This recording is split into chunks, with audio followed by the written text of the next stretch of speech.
Réinventons demain, le magazine du développement durable de Radiolac.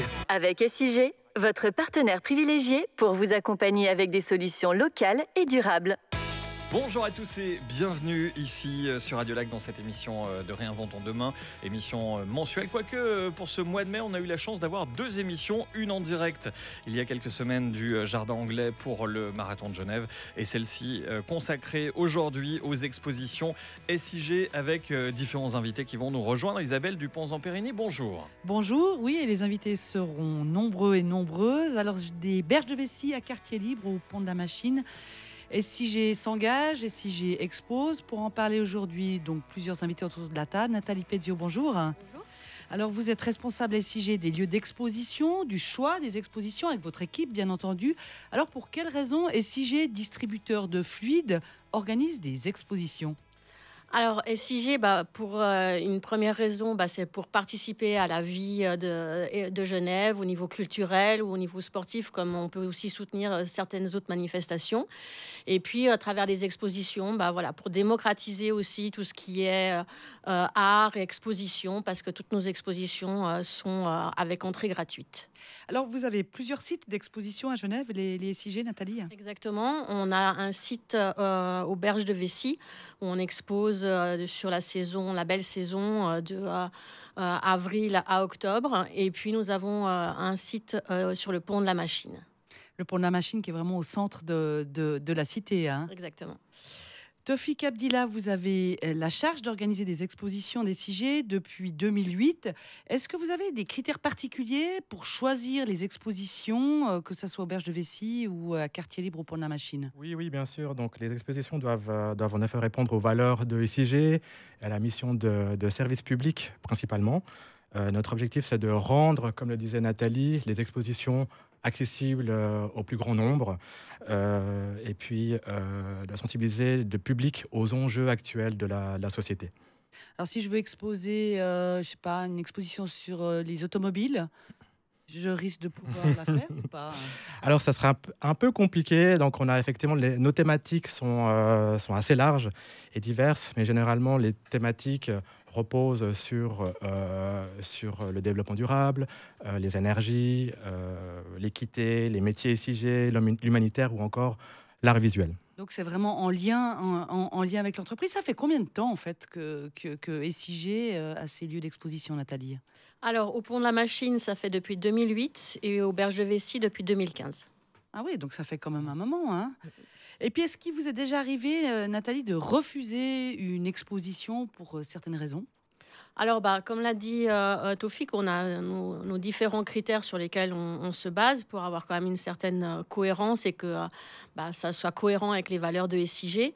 Après, on a aussi un planning parce que, évidemment, le lieu est réservé sur 2 ans. Donc, des fois, on reçoit des demandes qui ne peuvent pas être retenues parce qu'au niveau planning, ça ne convient pas. Mais voilà, on analyse tout ça et puis après on a des critères où d'entrée on n'accepte pas, comme par exemple tout ce qui est dans le domaine religieux ou politique. Bon, ce qui veut dire, Isabelle, qu'avec vos aquarelles, ça pourrait quand même jouer. Vous m'aviez promis de pas en parler. Il faut attendre 2 ans, ça on l'a bien noté. On va se retrouver dans quelques instants, Réinventons demain avec SIG. Il est question donc des expositions et on va justement partir visiter, découvrir l'un de ces lieux d'exposition, les Berges de Vessie, dans quelques instants sur Radiolac. Réinventons demain sur Radiolac avec SIG. Et on parle de culture, notamment dans cette émission Réinventons demain avec SIG jusqu'à 15h sur Radiolac, direction les Berges de Vessie, lieu d'exposition et d'animation pédagogique. Vous le savez très certainement, les Berges de Vessie sont gérées par une association dont le président est Robert Kramer. Bonjour. Bonjour. Vous êtes le président de l'association des Berges de Vessie. Alors, qui compose, hormis vous, cette association des Berges de Vessie ? Alors, nous sommes composés, c'est une composition assez particulière parce qu'on a en même temps des gros institutionnels comme SIG, on a la Fondation Braillard et Patrimoine Suisse Genève, 2 associations ou deux institutions qui s'occupent de protection du patrimoine. Nous avons Teragir qui s'occupe de développement durable, H2O qui s'occupe de procédés destinés aux pays du Sud pour essayer d'épurer de l'eau. C'était fondé par des anciens des services industriels. Et puis, comme je l'ai rappelé, les services industriels et enfin, last but not least, de ProNatura qui s'occupe, comme vous le savez, du patrimoine naturel et non du patrimoine bâti. Quels sont les objectifs de cette association des berges de Vessy? Il y a de la protection, bien sûr, de la conservation aussi. Alors, je crois que la diversité de ces associations montre bien ce que nous souhaitons faire. Ce que nous souhaitons faire, c'est protéger et animer ce site. Alors, les services industriels, bien sûr, parce qu'ils sont propriétaires du site, mais aussi parce que ce sont des producteurs d'énergie, ce qui est une vocation historique du site. Les protecteurs du patrimoine bâti, parce que c'est un site magnifique qui a une grande importance historique. Les protecteurs du patrimoine naturel, parce que nous voulons conserver le caractère naturel de ce site. Et puis enfin, tous ceux qui se préoccupent de développement durable, parce que le site est une démonstration en lui-même du développement durable. Il a toujours vécu en donnant, en étant un précurseur, en somme, de ce que l'on appelle aujourd'hui l'économie circulaire, c'est-à-dire sur place, en produisant son énergie, en la transformant en puissance pour remonter l'eau qui était distribuée depuis les berges de Vessy, en fabriquant sur le site les outils, et les ouvriers vivaient pratiquement en autarcie en rapport avec la nature, puisqu'ils étaient sur cette presqu'île, ils avaient leur jardin potager, ils avaient leur poulailler, bref, ils menaient leur vie 24 heures sur 24 sur le site pour pouvoir entretenir les machines. Robert Kramer, merci beaucoup, président donc de cette association des berges de Vessy. Alors, on y va tout de suite aux berges de Vessy avec l'exposition actuelle qui est Circularis. Vincent Charrière, bonjour. Vous avez la charge de cette exposition. Alors, qu'est-ce qu'on peut découvrir dans cette expo aux berges de Vessy ? Oui, bonjour. Donc, Circularis, c'est une exposition consacrée à l'économie circulaire. Donc, chaque année, l'association choisit une thématique. Et donc, cette année, c'est l'économie circulaire qui est un sujet important pour toutes les associations membres. Donc, l'exposition, elle se compose de plusieurs parties. Et donc, c'est l'alimentation, le logement, la mobilité, les objets du quotidien et l'énergie. Donc, ce sont que des thématiques qui touchent le quotidien des Genevois. Et donc, c'est une exposition qui se veut concrète et pratique. Donc, les visiteurs peuvent repartir avec des pistes concrètes chez elles. Et on a essayé de travailler avec des acteurs locaux, notamment l'AMACO, Réalise, les EPI.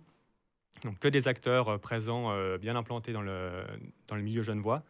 Et le gros challenge pour cette exposition, c'était vraiment de pouvoir créer une scénographie avec uniquement des matériaux recyclés, loués ou de seconde main. Donc, il n'y a rien de neuf dans la scénographie de l'exposition.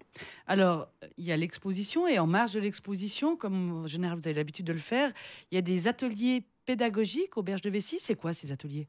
Oui, tout à fait. Donc, ce sont les ateliers que nous proposons aux primaires et aux secondaires, les ateliers menés par Terragir et ProNatura.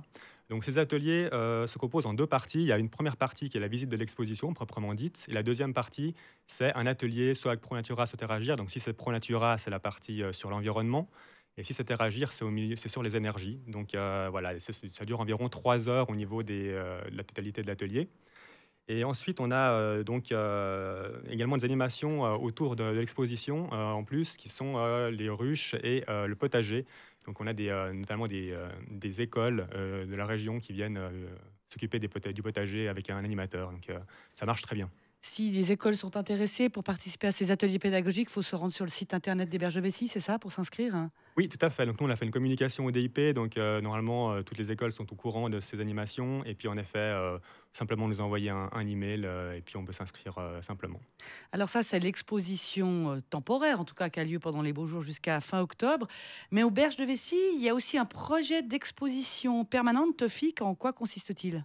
Oui, en effet, SIG a lancé un projet qui vise à la réalisation d'une exposition permanente, donc qui intègre les maisons, toutes les maisons du site, ainsi que les espaces extérieurs. Cette exposition, elle présentera les thématiques de la ville intelligente, aussi de la transition écologique, mais de manière vulgarisée, de manière simple, didactique, ludique.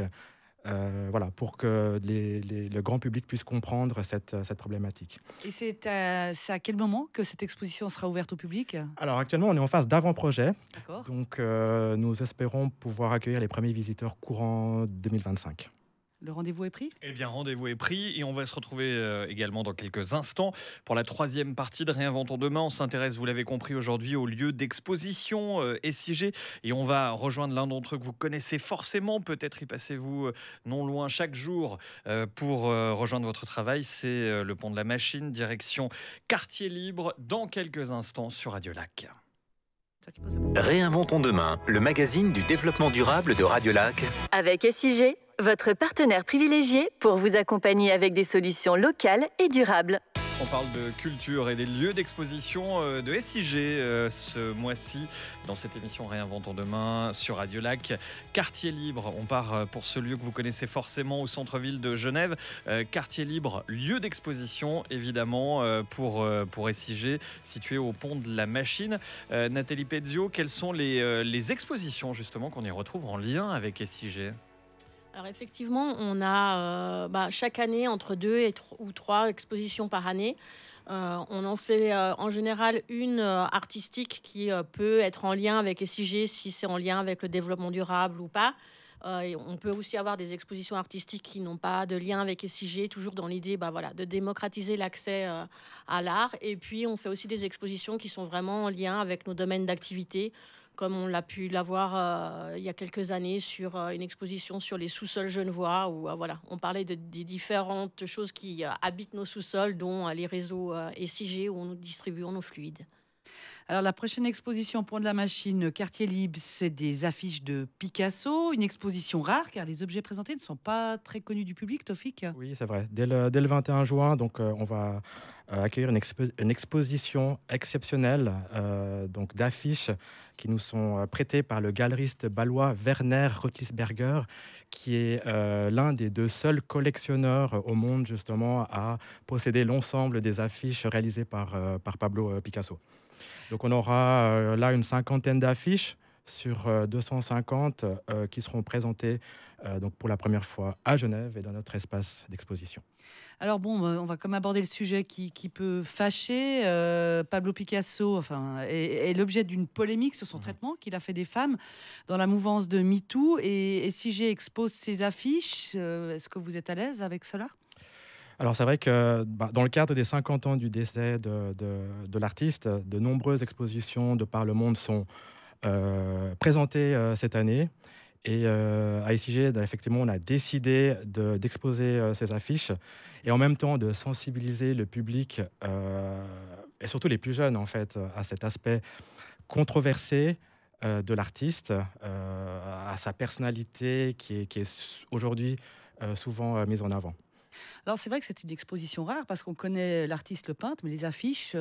Assez peu, ou voire pas du tout. Donc effectivement, à découvrir. Jusqu'à quand est-ce que ça se déroule cette exposition ? Alors cette exposition aura lieu du 21 juin au 31 octobre 2023. Voilà, donc on aura quelques mois pour aller la découvrir. On va changer de lieu encore dans quelques instants. On va partir au bout du canton, la dernière commune avant le canton de Vaud, direction Versoix dans quelques instants, avec un lieu et un projet associatif situé juste au bord du Léman. C'est dans la 4e partie de cette émission Réinventons demain sur Radio Lac avec SIG. Réinventons demain sur Radio Lac avec SIG. Et dans Réinventons demain aujourd'hui, nous parlons des expositions organisées par SIG et des associations avec qui SIG travaille et s'implique. Il y a l'association des Berges de Vessie dont on a parlé tout à l'heure, où se déroulent des expositions. Et puis depuis peu, un projet est né du côté de Versoix, au bord du lac, sur une parcelle qui appartient à SIG. Géraldine Schneider, pourquoi avoir mis à disposition d'associations ces terrains à Versoix ?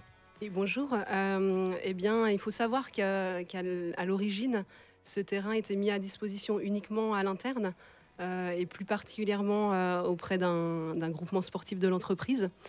Et en parallèle, nous avions quand même toujours cette volonté en fait, d'ouvrir à un plus large public le terrain, d'en faire profiter plus de monde et de créer un vrai lieu d'échange. Donc c'est vraiment dans ce contexte-là que nous avons décidé de l'ouvrir à l'externe. Alors bien sûr en définissant un certain nombre de critères respectant les valeurs de l'entreprise. Vous avez dû procéder à des travaux, à des aménagements sur ce terrain avant que les associations puissent venir s'y installer ? Oui. Alors nous avons entrepris différents travaux. Alors tout d'abord au niveau du pavillon existant, nous l'avons complètement rénové et remis aux normes notamment pour le rendre accessible aux personnes à mobilité réduite. Et puis ensuite, au niveau du terrain, nous avons créé des aménagements en adéquation avec les projets des associations. Pour donner quelques exemples, nous avons créé un jardin avec des zones en pleine terre, mais aussi des zones surélevées, toujours dans le but d'apporter du confort aux différentes populations du terrain, comme par exemple les personnes âgées, ou également tout simplement les enfants. Et puis un autre aménagement assez sympathique, ça a été la création d'un grand mur d'expression libre sur le bout de la parcelle. Alors, comment, Nathalie Pezzio, vous avez procédé pour sélectionner les associations qui sont venues s'installer sur ce site à Versoix? Alors, on a ouvert en fait une candidature. Donc, on avait publié cette candidature sur notre site internet, dans différents journaux aussi du canton de Genève. On avait fait appel à certaines associations dans le domaine social et environnemental. Et puis pour nous, ce qui était important, c'est que les associations ne donnent pas leur candidature comme ça de manière individuelle, mais se regroupent pour monter un projet commun et qu'il y ait une vraie fédération entre elles, qu'elles aient des objectifs communs pour que l'organisation se passe au mieux par la suite dans l'animation de ce terrain. Et des associations qui ont un lien aussi avec les valeurs des SIG, et on est d'accord. Exactement. Donc, notre objectif, c'était vraiment que ce soit un consortium entre le social et l'environnemental, que les associations aient des buts dans ces deux domaines-là, dans un ou dans l'autre. Et un exemple concret que nous allons découvrir tout de suite avec Marc-Olivier Perotti qui est avec nous. Bonjour. Bonjour. Vous êtes président de l'association Qui fait quoi alors, elle fait quoi justement cette association? Alors, Qui fait quoi? On est une association pour personnes en situation de handicap et on fait beaucoup d'activités de loisirs avec l'association. On est une association franco-suisse parce que j'aime à dire que dans le monde du handicap, il n'y a pas de frontières. On peut être de n'importe quelle nationalité, n'importe quelle couleur de peau. Quand on est une personne en situation de handicap, eh bien, on a une vie plutôt compliquée. Donc l'idée, c'est de sortir de l'isolement ces personnes en situation de handicap en proposant justement des activités de loisirs plus ou moins exceptionnelles. Et on a quand même à l'agenda une vingtaine d'activités par année pour les 120 membres de l'association. Donc on est à peu près 120 membres, dont une quarantaine en situation de handicap. On a un petit peu toute forme de handicap, du type paraplégique, tétraplégique, sclérose en plaques, malvoyance, non-voyance, bipolaire, hyperactif, voilà, on a un peu de tout. Alors, vous êtes installé sur le site de Versoix. Qu'est-ce que cette situation particulière apporte à votre association? Eh bien, déjà, c'est un privilège de pouvoir accéder à ce terrain-là de presque 3000 m², tout près du bord du lac à Versoix.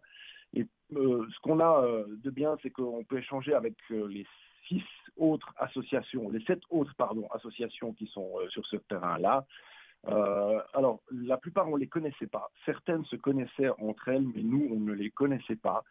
Et ça permet déjà une ouverture d'esprit entre les personnes, entre les assos, et puis un partage avec toutes ces assos-là qui ont évidemment toutes des caractères différents, des activités différentes.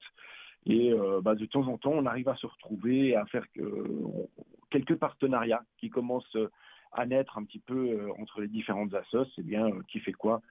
On en profite également. Marc-Olivier Perotti, merci beaucoup, président de l'association Qui fait quoi? Alors, Géraldine, l'association de M. Perotti s'occupe de personnes en situation de handicap. Quel autre type d'association peut-on trouver sur ce terrain à Versoix? Alors sur la parcelle, nous avons 8 associations qui se partagent le terrain. Elles sont toutes aussi différentes et complémentaires les unes que les autres. Et c'est ce qui permet aujourd'hui à des personnes de tout âge et de tout horizon de se rencontrer et de partager des activités en commun. Il y a des associations à caractère social, mais d'autres aussi dans quel autre domaine? Pour répondre à votre question, on a des associations qui œuvrent donc pour les personnes ayant en situation de handicap, des associations plutôt culturelles, sociales, également artistique. Et puis, voilà, vu la proximité du lac, évidemment, des associations plutôt sportives. Ça fait 2 ans que cette parcelle est ouverte et que les associations ont pris leur place. Est-ce que vous pouvez déjà tirer un bilan? Alors, un bilan, oui, ce qu'on peut dire, c'est que déjà, premièrement, les associations sont ravies de profiter de ce lieu assez exceptionnel. La collaboration se passe très, très bien. On voit même émerger déjà des projets en commun. Et puis nous, au niveau SIG, l'objectif initial de créer un lieu de rencontre inclusif, un lieu d'échange, aujourd'hui, on peut dire qu'il est clairement atteint, oui. Ben voilà un objectif atteint grâce à cette parcelle finalement qui permet beaucoup de choses, vous l'aurez compris. On va se retrouver pour la toute dernière partie de Réinventons demain avec SIG dans quelques instants. Pour y aborder l'agenda, on va revenir sur des choses qu'on a déjà pu entrevoir durant cette émission. Et puis les bons tuyaux également, ce sera dans quelques minutes sur Radio Lac. Réinventons demain, le magazine du développement durable de Radio Lac. Avec SIG, votre partenaire privilégié pour vous accompagner avec des solutions locales et durables. Émission spéciale culture et lieux d'exposition, les différents lieux d'exposition SIG que nous avons pu parcourir depuis 14 heures. On va se quitter comme on le fait chaque mois avec l'agenda et des bons tuyaux également. Comment faire des économies et préserver la planète, Isabelle? Les économies d'eau, aujourd'hui, on arrive en pleine saison chaude. L'eau est un bien précieux, il faut l'économiser. Alors, prenez une douche à la place du bain, c'est 4 fois moins d'eau utilisée. De nouveau, je me répète, mais il ne faut pas rester 45 minutes sous la douche, on est d'accord. Avec les réducteurs de débit d'eau qui sont posés sur les robinets, vous pouvez aussi réduire votre consommation à peu près de moitié pour le robinet. Et puis, si vous disposez d'un jardin, soit vous prenez l'option de ne pas l'arroser quand il fait chaud, ou alors, si vous l'arrosez, préférez le matin ou le soir, parce que la journée, l'eau s'évapore et vous perdez beaucoup d'eau. Et c'est mieux pour votre jardin aussi au passage, c'est-à-dire que tout le monde se portera mieux. Voilà. Et puis, il y a aussi les eaux usées. Il faut faire attention. On a tendance à se dire, on s'en fiche, ça sera traité après, on peut balancer à peu près tout et n'importe quoi. Eh ben non, il ne faut pas balancer tout et n'importe quoi. Il ne faut pas balancer son coton-tige. Il ne faut pas jeter la litière de chat ou encore des médicaments.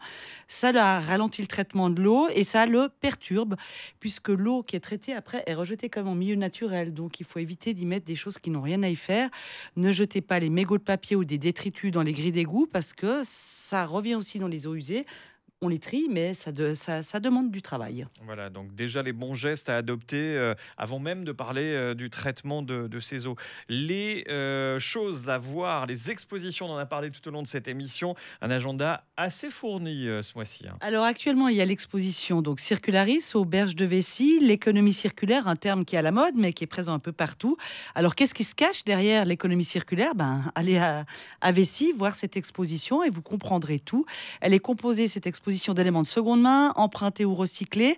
Cette exposition vous plongera dans plusieurs thématiques du quotidien qui vous permettront de mieux comprendre les enjeux actuels liés à notre façon de consommer. C'est aux Berges de Vessy à découvrir jusqu'au 29 octobre 2023. Et puis la prochaine exposition à Quartier Libre qui débutera le 21 juin. Une exposition rare, c'est des affiches de Pablo Picasso. Voilà, une exposition à découvrir du côté du pont de la Machine, Quartier Libre. Quelque chose à rajouter, Isabelle ? Je vous souhaite une bonne fin de semaine. Eh bien voilà, c'est dit. Merci à nos invités. Merci à tous nos invités présents. Une émission que vous allez pouvoir retrouver en vidéo, notamment sur le site SIG, en podcast sur radiolac.ch. Et puis on se retrouve pour la toute dernière émission de la saison. Ce sera le vendredi 16 juin, si je ne dis pas de bêtises. Et ça doit être ça. Rendez-vous le mois prochain avec SIG Réinventons demain sur Radio Lac.